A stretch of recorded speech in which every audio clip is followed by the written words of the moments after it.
আসসালামু আলাইকুম ভিউয়ার্স, কেমন আছেন সবাই? আশা করছি সবাই ভালো আছেন।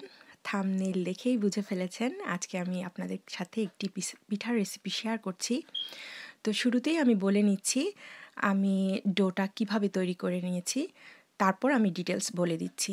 এখানে আমি 1 কাপ মুগ ডালকে হালকা করে ভেজে সিদ্ধ করে পানিটা পুরোটাই শুকিয়ে নিয়েছি এবং শুকনো অবস্থায় ভালো করে ব্লেন্ড করে নিয়েছি। এরপর আমি 1 কাপ পানি দিয়ে আবারও ভালো করে ব্লেন্ড করে নিয়েছি। এই অবস্থায় এমনভাবে ব্লেন্ড করতে হবে যাতে ডালের কোনো কণাই পানিতে না থাকে। তো ব্লেন্ড করে নেওয়ার পর আমি এটিকে চুলায় বসিয়ে দিয়েছি আর 1 চিমটি লবণ কিন্তু আমি সিদ্ধ করার সময় দিয়ে দিয়েছিলাম। আর এখন এখানে যখন এই পানিটাতে বলক এসে যাবে সে অবস্থায় এখানে আমি 1.5 কাপ শুকনা চালের গুঁড়ি দিয়ে দিয়েছি। আমি আবারও বলছি, আমি 1 কাপ ডাল সিদ্ধ করে নিয়েছিলাম, সেখানে আমি 1 কাপ পানি দিয়েছি এবং 1.5 কাপ শুকনা চালের গুঁড়ি দিয়েছি। তো আপনারা যদি হাতে তৈরি গুঁড়ি কিংবা ভাঙানো গুঁড়ি দিয়ে থাকেন সেক্ষেত্রে হয়তো বা আপনাদেরকে আরও একটু বেশি গুঁড়ি দিতে হবে। আর আমি গুঁড়ি দেওয়ার পর 5 থেকে 6 মিনিট এমনিই ঢেকে রেখেছিলাম। আর পাশেও আমি সিরাপ তৈরি করে নিচ্ছি পিঠার জন্য। এরপর আমি 5 থেকে 6 মিনিট পর আমি ভালো করে নেড়েচেড়ে আটাটা তৈরি করে নিচ্ছি। আর দেখে আপনারা নিশ্চয়ই বুঝতে পারছেন আমি কিন্তু আটাটাকে খুব স্মুথ করে তৈরি করেছি, আমি কিন্তু ঝুরঝুরে করে তৈরি করিনি। অবশ্যই আপনারা খেয়াল রাখবেন অনেক বেশি গুঁড়ি দিয়ে আপনারা আটাটা করতে যাবেন না, খুব বেশি শুকনা হয়ে গেলে কিন্তু পিঠাগুলো ভালো হয় না। বিশেষ করে পিঠার ভিতরে শক্ত একটা ভাব থেকে যায় এবং পিঠার ভিতরে রসটা ঢুকতে চায় না। তো আমি ভালো করে আটাগুলোকে মথে নিয়েছি। আর আমি যেভাবে আটাটা তৈরি করেছি 2 মিনিটে আমার মথা হয়ে গেছে, কিন্তু আমি 10 থেকে 12 মিনিট ভালো করে মথে নিয়েছি। এরপর আমি দেখুন আধা ইঞ্চি পরিমাণ মোটা রেখে একটা রুটি বেলে নিয়েছি। আর এখানে আমি আপনাদের সাথে শেয়ার করছি একদম ঘরে থাকা বেশ কিছু জিনিস। আমি দুটো টেবিল নাইফ ইউজ করছি, একটা ফ্রুটস কাটার ছুরি, একটা কাঁটা চামচ। আমি সবগুলো দিয়ে দেখিয়ে দিব আপনারা কিভাবে এগুলো দিয়ে ডিজাইন করতে পারবেন। আমি ছোট ছোট করে কিছু ডিজাইন কেটে নিচ্ছি, আপনারা দেখতে থাকুন। আর এ ফাঁকে একটু বলে নিচ্ছি, অবশ্যই আপনারা এই আটাটাকে অনেক ভালো করে স্মুথ করে মথে নেবেন, তাহলে কিন্তু পিঠাগুলো দেখতে অনেক সুন্দর হবে এবং খেতেও মজা হবে। আর পিঠার ভিতরেও কিন্তু রসগুলো খুব ভালো করে ঢুকবে। আর আজকে আমি এখানে মুগ পাকনটা বানাচ্ছি, মানে মুগ ডাল দিয়ে যে পাকন পিঠা বানানো হয় সেটা বানাচ্ছি। তবে এই পাকন পিঠা কিন্তু মসুরের ডাল আর বুটের ডাল দিয়েও অনেক মজা হয়। আমার আম্মুকে দেখতাম যেটা বুটের ডাল দিয়ে বানাতো সেটা একটু মোটা করে বানাতো এবং পিঠাগুলো একটা ছাঁচে দিয়ে বানাতো। ইনশাল্লাহ আমি পরবর্তীতে কখনো সুযোগ হলে আপনাদেরকে সেই ছাঁচগুলো দেখিয়ে দিব। ওগুলো খুব ছোট ছোট করে বানানো হতো, যেটা বুটের ডাল দিয়ে বানানো হতো, এবং ওগুলো খেতে মিষ্টির মতো লাগতো। আর ওই ছোট ছোট পিঠাগুলো ফুলে একদম মিষ্টির মতো হয়ে যেত, অনেকটা গোলাপ জামের মতো লাগতো। আর যেটা মসুরের ডাল দিয়ে বানানো হয় সেটাও একইভাবে বানানো যায়, আর মসুরের ডালের পিঠাও কিন্তু অনেক মজা হয়। তো আজকে আমি এখানে আপনারা দেখেই বুঝতে পারছেন পিঠাগুলো একটু পাতলা করে নিয়েছি, মানে 1/2 ইঞ্চি পরিমাণ নিয়েছি। আর এই পিঠাগুলো আমি একটু মচমচে করে ভাজবো। আর এই পিঠাগুলোর উপরটা একেবারেই ক্রিস্পি হবে এবং ভিতরটাতে রস ঢুকে খুব জুসি হবে। আমার বাচ্চারা এবং আমার হাজব্যান্ড এই পিঠাটা খেতে খুব পছন্দ করে, তাই আজকে আমি এটাই বানাচ্ছি। আর আপনারা যদি এই পিঠাটা মিষ্টির মতো নরম এবং রসালো খেতে চান সেক্ষেত্রে আপনাদেরকে আধা ইঞ্চি থেকে আরেকটু বেশি পরিমাণ মোটা করে নিতে হবে। আর ভাজির সময় আপনাদেরকে মিডিয়াম হাই হিটে রেখে অল্প কিছুক্ষণ ভেজে নামিয়ে নিতে হবে। আর আমি আজকে যেই পিঠাটা বানাচ্ছি এগুলোকে আমি মিডিয়াম হিটে মিনিমাম 10 মিনিটের মতো ভেজে নিব এবং উপরটা লাল করে ভেজে নিব। আমি এর আগেও পাকন পিঠার একটা ভিডিও দিয়েছিলাম। সেই ভিডিওতে অনেক আপুরা আমাকে রিকোয়েস্ট করেছিল, "আপু এত দ্রুত করে দেখিয়েছো, আমরা বুঝতে পারিনি ডিজাইন। প্লিজ নেক্সট ডে আবারও কিছু ডিজাইন আমাদের সাথে শেয়ার করো।" তো আজকে সেই আপুদের জন্যই আমি আবারও এই পাকন পিঠার রেসিপিটি শেয়ার করছি। আজকে আমি চেষ্টা করেছি আপনাদেরকে আস্তে, আস্তে দেখানোর জন্য। আর এতক্ষণ আমি সবগুলো পিঠা কেটে নিয়েছি আর এখন দেখুন আমি টেবিল নাইফ দিয়ে করছি। আর এক্ষেত্রে দেখুন আমি কিন্তু আড়াআড়ি করে ছুরিটিকে বসিয়েছি এবং নিচের পাশটা আমি চেপে ধরে রেখেছি, শুধু উপরের পাশটা দিয়ে একটু ধাক্কা দিয়ে উপরে তুলে দিচ্ছি। আমি আবারও বলছি, আমি যখন ছুরিটা বসাচ্ছি একটু আড়াআড়ি করে বসাচ্ছি আর উপরের পাশটা জাস্ট একটু ধাক্কা দিয়ে দিচ্ছি এবং ছুরিটিকে একটু চেপে ধরছি। আসলে এগুলো বলার থেকে দেখেই বেশি বোঝা যায়। তারপরেও আমি আপনাদেরকে বলে যতটুকু পারছি চেষ্টা করছি বোঝানোর জন্য। আর এখানে আমি দেখুন আরেকটা করছি। এটা ছুরিটিকে জাস্ট আড়াআড়ি করে ধরেছি এবং জাস্ট চেপে, চেপে কেটে দিচ্ছি। আর এই সময়গুলোতে আপনারা চেষ্টা করবেন প্রত্যেকটা মাপ যাতে সমান থাকে। যদিও এটা প্র্যাকটিসের ব্যাপার, আর যেকোনো জিনিসই কিন্তু করতে, করতে মানুষ শিখে যায়। তো এই যে দেখুন, দেখতে কিন্তু একই রকম লাগে, কিন্তু দুটার কিন্তু দুরকম ডিজাইন। একটা আমি চেপে দেখুন সাইডটা একটু বেনি বেনির মতো হয়েছে আর এই পাশে যেটা সেটা একটু কাটা কাটা হয়েছে, কিন্তু দুটোই দেখতে সুন্দর হয়েছে। আর এখন দেখুন ফল কাটার ছুরির মাথাটা একটু কার্ভ থাকে, আমি সেই কার্ভ পাশটা বসিয়ে একটু চেপে চেপে দিচ্ছি আর এমনভাবে চাপছি যাতে উপরের পাশটা একটু কেটে কেটে যায়।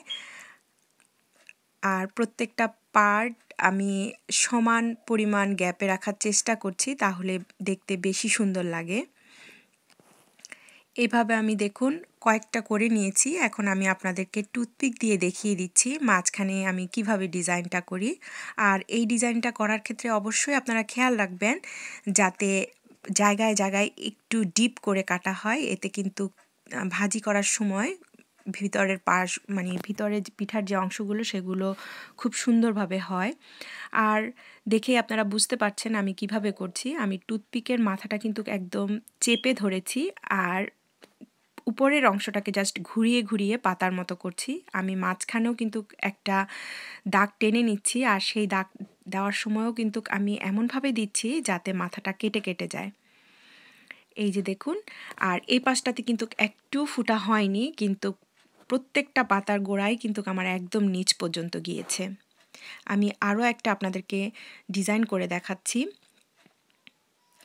আমার আজকের ডিজাইনটা হচ্ছে একটু বড় বড় এবং আসলে খুব স্পষ্ট এই ডিজাইনগুলো। সাধারণত বিয়ে বা বিয়ের যে কোনো প্রোগ্রামে, যেমন গায়ে হলুদ, এঙ্গেজমেন্ট কিংবা বিয়ের জন্য যে ডালাগুলো সাজানো হয় পিঠার, সেই ডালাতে যদি এই ধরনের পিঠা দেওয়া হয় দেখতে কিন্তু খুবই সুন্দর লাগে। আর এই পিঠাগুলোর ডিজাইন যদি আপনি একই ধরন করে করেন, মানে আমি কিন্তু এক একটা শেপ এক এক রকম দিয়েছি, কিন্তু ভিতরে যে ডিজাইনটা করছি সেটার ধরন কিন্তু একই রকম। তো এভাবে যদি একই রকম করে ডিজাইন করা হয় এবং পিঠাগুলোকে যদি পরবর্তীতে ডালাতে সাজানো হয় দেখতে কিন্তু অসম্ভব সুন্দর লাগে। আর আমি যেহেতু পিঠার আটাটি খুব স্মুথ করে তৈরি করেছি, সেজন্য কিন্তু আমার এই পিঠার ডিজাইন করতে কোনো ধরনের তেল বা পানি ইউজ করতে হচ্ছে না। আপনারা দেখেই নিশ্চয়ই বুঝতে পারছেন আমি কিন্তু কোনো ধরনের তেল এখানে ইউজ করছি না। আজকে আমি আমার সাধ্যমতো চেষ্টা করেছি আপনাদেরকে বেশ কিছু ডিজাইন দেখানোর জন্য। আশা করব আজকে আপনারা খুব স্পষ্টভাবেই ডিজাইনগুলো দেখতে পেয়েছেন। আর অনেক আপুরাই এর আগে ডিজাইনগুলো নিতে পারেননি, তাদের জন্য বলছি আমি কিন্তু ভিডিওর শেষে বেশ কিছু সিঙ্গেল পিঠার ছবি দিয়ে দিব, তো আপনারা সেখান থেকে স্ক্রিনশট নিয়ে নিতে পারবেন। কারণ আমার ক্ষেত্রেও তাই হয়, আমি এভাবে যখন বানাতে বসি তখন অনেক হয়, কিন্তু মাঝে মাঝে ডিজাইন মনে করতে পারি না। তো আমি মাঝে মাঝে আমার পুরনোগুলো দেখেও কিন্তু ডিজাইন মনে করি। তো এভাবে যদি দু একটা স্ক্রিনশট আপনারা নিয়ে রাখেন তাহলে কিন্তু আপনাদের জন্য খুব সহজ হবে। আর আমি যখন প্রথমে রুটি থেকে পিঠাগুলো কেটে নিয়েছি, আপনারা হয়তো খেয়াল করেছেন কিছু কিছু পিঠা কিন্তু সাইডে একটু ফেটে ফেটে গিয়েছিল। তো পিঠার আটা যেহেতু খুব স্মুথ, আপনারা ডিজাইন করার আগে হাত দিয়ে এভাবে চেপে চেপে সাইডগুলো স্মুথ করে আবার ডিজাইন করে নিতে পারবেন। আপনাদের বুঝার সুবিধার্থে এবং ডিজাইনগুলো যাতে আপনারা ভালো করে বুঝতে পারেন, সেজন্য আজকে আমি আমার ভিডিওতে অনেকগুলো পিঠার ডিজাইন করে দেখাচ্ছি। হোপফুলি আপনাদের উপকার হবে। আর এখানে কিছু কথা বলে দিচ্ছি আপনাদেরকে, আমি কিন্তু আবারও বলছি, আমি আজকে মুগ পাকন পিঠা বানাচ্ছি। আপনারা যেই কোনো ডাল দিয়ে কিন্তু একই প্রসেসে পিঠা বানিয়ে নিতে পারবেন। আর মুগ ডালটা একটু ভেজে নিতে হয়, কিন্তু অন্য ডালের ক্ষেত্রে আপনাদেরকে ডালগুলো ভাজতে হবে না। আর অবশ্যই আপনারা খেয়াল রাখবেন, আপনারা যদি হাতে ভাঙানো কিংবা মেশিনে ভাঙানো ফ্রেশ চালের গুঁড়া ইউজ করেন, সেক্ষেত্রে হয়তো আপনাদেরকে আরও কিছু চালের গুঁড়া অ্যাড করতে হবে। কারণ আমি একদম রেডিমেড প্যাকেটে যে চালের গুঁড়া পাওয়া যায় সেটা ইউজ করেছি। আর এই চালের গুঁড়োগুলো একদম পাউডারের মতো ঝুরঝুরে, সেজন্য আমাকে একটু বেশিক্ষণ ভাপে দিতে হয়েছে এবং পানির পরিমাণটাও একটু বেশি দিতে হয়েছে। আপনাদের সাথে কথা বলতে বলতে আমি কিন্তু আপনাদেরকে অনেকগুলো ডিজাইন দেখিয়ে দিয়েছি।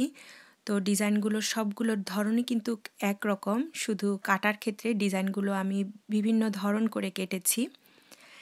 ইনশাল্লাহ আমার একটা প্ল্যান আছে সামনে আপনাদেরকে একটা নতুন পিঠা নিয়ে চমক দেখানোর। তবে হয়তো একটু সময় লাগবে, কিন্তু শীত যেহেতু এসেই গিয়েছে, পিঠার চমক শীতেই দেওয়া ভালো। আমি আমার নেক্সট যে কোনো একটা ভিডিওতে আপনাদের জন্য একটা বিশেষ চমক নিয়ে আসব। এটা আশা করব সবার অনেক বেশি ভালো লাগবে। আমার পিঠাগুলো সব বানানো হয়ে গেছে। আমি এখন চুলায় তেল গরম করতে দিয়ে দিয়েছি। তো আমি প্রথমে অল্প একটু দিয়ে পরীক্ষা করেছিলাম, তেল বেশি গরম হয়ে গিয়েছে। আর আমি যেহেতু এই পিঠাগুলো মচমচে করব এবং পিঠাগুলোর উপরটা আমি একটু শক্ত করব, সেজন্য আমি এগুলোকে একটু মিডিয়াম হাই হিটে ভাজছি এবং এগুলোকে আমি ভেজে উপর পাশটা কিন্তু লাল করে নিব।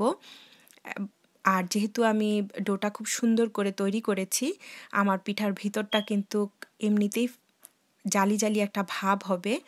আর ওই পাশে কিন্তু আমি আগেই আপনাদেরকে দেখিয়েছিলাম যে শিরা করে রেখেছি। তো পিঠাগুলো আমি তেল থেকে তুলে নিয়ে শিরায় দিয়ে দিয়েছি।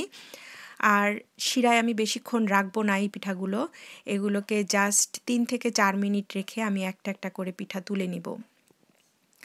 আজকে যেহেতু আমি আপনাদেরকে শুধু ডিজাইন দেখাচ্ছি, সেই জন্য ভাজি শিরায় দেওয়া ওগুলো তো আস্তে করে দেখাইনি।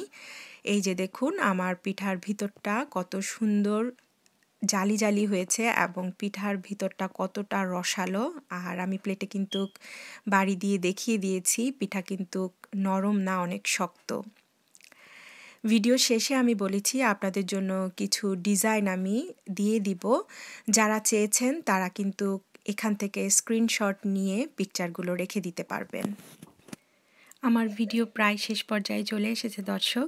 যাওয়ার আগে আপনাদের কাছে আমার ছোট্ট একটি অনুরোধ থাকবে, যারা আমার চ্যানেলটি অলরেডি সাবস্ক্রাইব করেছেন তাদেরকে অশেষ অশেষ ধন্যবাদ। আর যারা এখনও আমার চ্যানেলটি সাবস্ক্রাইব করেননি তারা প্লিজ আমার চ্যানেলটি সাবস্ক্রাইব করে আমাকে এগিয়ে নিয়ে যেতে সাহায্য করবেন। আজ এ পর্যন্তই। আল্লাহ হাফেজ।